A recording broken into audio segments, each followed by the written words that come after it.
Imagine a loving father, a weekend camping trip, and 3 innocent daughters. Now imagine that same weekend ending in tragedy with the father vanishing into the wilderness. This is the horrifying case of Travis Decker, a story gripping the nation, and it's far from over. Travis Decker, a 32-year-old Army veteran and former carpenter, was once known as a devoted dad. His life seemed to revolve around his 3 daughters, Paityn, age 9, Evelyn, age 8, and Olivia, just 5 years old. Friends say he called them his entire world, always seen with them, often accompanied by his beloved husky. But underneath that devoted father image was a man spiraling fast. Since leaving the military in 2021, Decker battled severe PTSD and borderline personality disorder. His marriage had ended in 2022 and life had become unstable, bouncing between shelters, staying in an RV, and struggling to hold a job. Still, despite the growing warning signs, he retained court-ordered visitation rights. On May 30th, he picked up the girls for a scheduled weekend visit. It was supposed to be normal. But when he failed to return them Sunday night, their mother, Whitney, grew concerned. Repeated calls went unanswered. Panic set in. 3 days later, on June 2nd, authorities found a nightmare at Rock Island Campground near Wenatchee, Washington. The bodies of all 3 girls were discovered lifeless, wrapped in sleeping bags. Their causes of death: asphyxiation.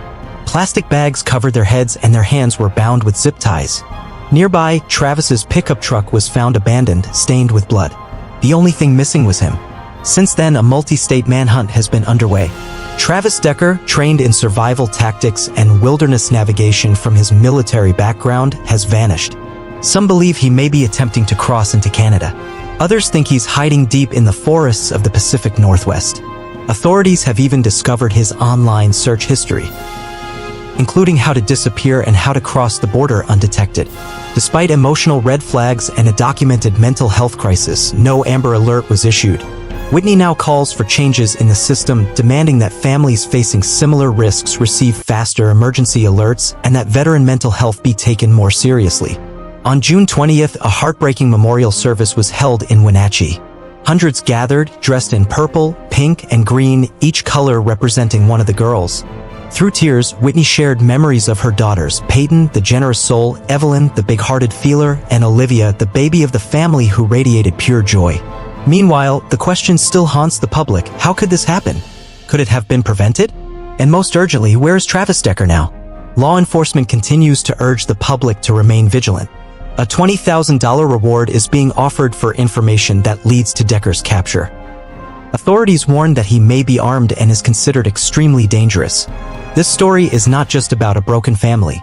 It's about a broken system, one that allowed a clearly unstable man continued access to his children.